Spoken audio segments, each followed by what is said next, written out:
Welcome to Mindsprout. We will be continuing on our journey to Faerie Queene, and today we will be looking at the fifth book. And wow, we're diving into what is maybe the most politically charged and, frankly, complex part of Edmund Spenser's entire epic, Book 5, The Legend of Justice.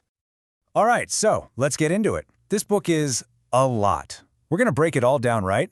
We'll look at the legend of justice itself, then these two very different ideas of what justice is.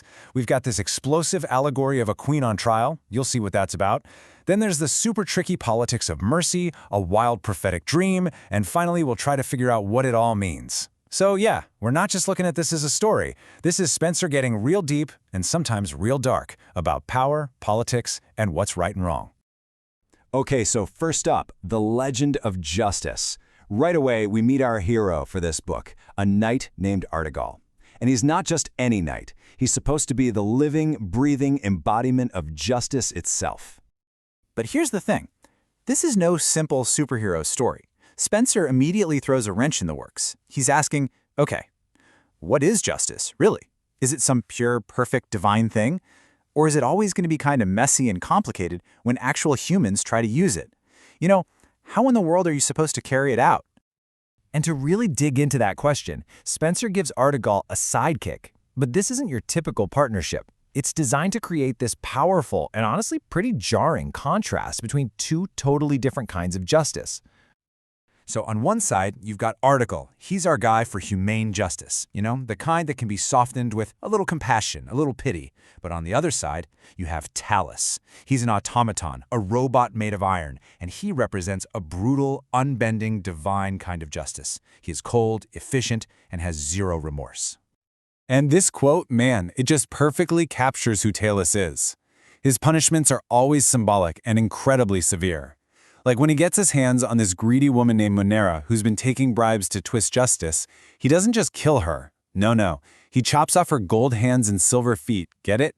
The very things she used for her crimes, and he nails them up high for everyone to see. Then he drowns her. It's absolutely brutal, for sure. But it's also this perfect, chilling picture of a justice that is totally absolute and will not bend for anyone or anything. So let's see how this philosophical idea gets put into practice. The book really kicks into high gear with its most controversial part.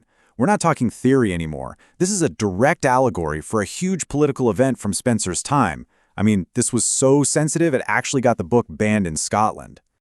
So the trial of this false queen, Duessa, is a very clear stand-in for the real-life trial of Mary, Queen of Scots.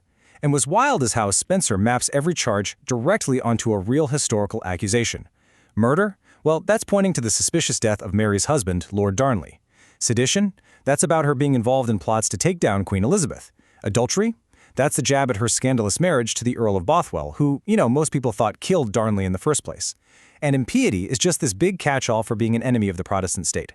Spenser is really not holding back at all. Okay, but this is where the story gets really complicated. It's the philosophical heart of the book, because Spenser uses this trial to make us grapple with a massive contradiction about power and morality. Now, to get what's happening, you have to understand this really important 16th century idea. For writers back then, mercy and pity were not the same. Mercy was a virtue. It was a logical, reasoned choice made by a ruler who had every right to punish someone but chose not to. Pity, though, that was seen as a weakness, an emotional gut reaction, a sickness of the mind that a good leader just couldn't afford to have. And Spenser seems to be totally on board with this. Right after the trial, he chimes in with this quote, basically saying, hey, it's always better to save a life than to take one, and it's better to reform someone than to just cut off the ill. Seems pretty clear, right? Well, this creates a huge problem, because the judge in this trial is Queen Myrcilla, and she's the stand-in for the supposedly merciful Queen Elizabeth I. So if reform is better, why does Myrcilla end up signing Duessa's death warrant? Why does she choose to cut off the ill instead of trying to save her? Here's the kicker.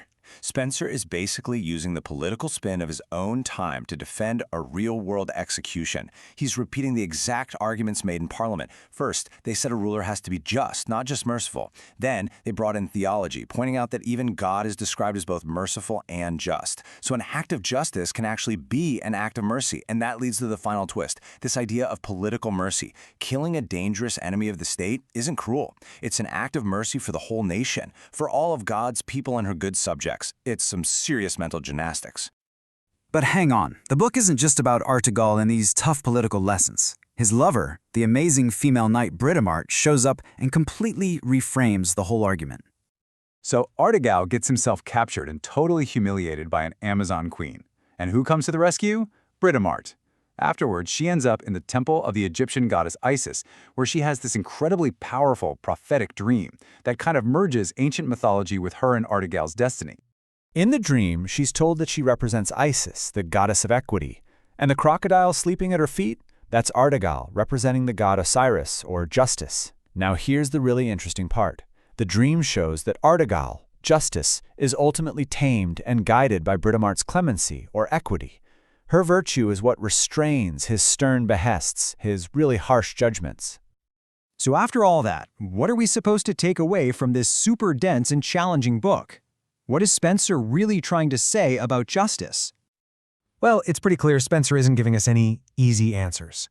We see that justice kind of has two faces. There's the inhuman, perfect ideal of Talus, and then there's the messy, compromised reality of Artegall. He uses this powerful allegory to defend his queen's political moves, even twisting the meaning of mercy to justify it. But maybe his most radical idea comes from mythology. He seems to suggest that equity, a virtue embodied by a woman, Britomart, has to be the one to guide and control rigid, masculine justice. Book 5 doesn't really give us a solution. It just shows us the messy, uncomfortable clash between our ideals and the hard realities of power. And that leaves us with a question that's still so relevant today, and it's a little unsettling. I mean, if the only way to have perfect, unbending justice is to have an iron robot like Talus, does that mean all human justice is doomed to be a compromise? Is it always going to be a little bit political, a little bit partial, and yeah, a little bit imperfect? That's definitely something to think about.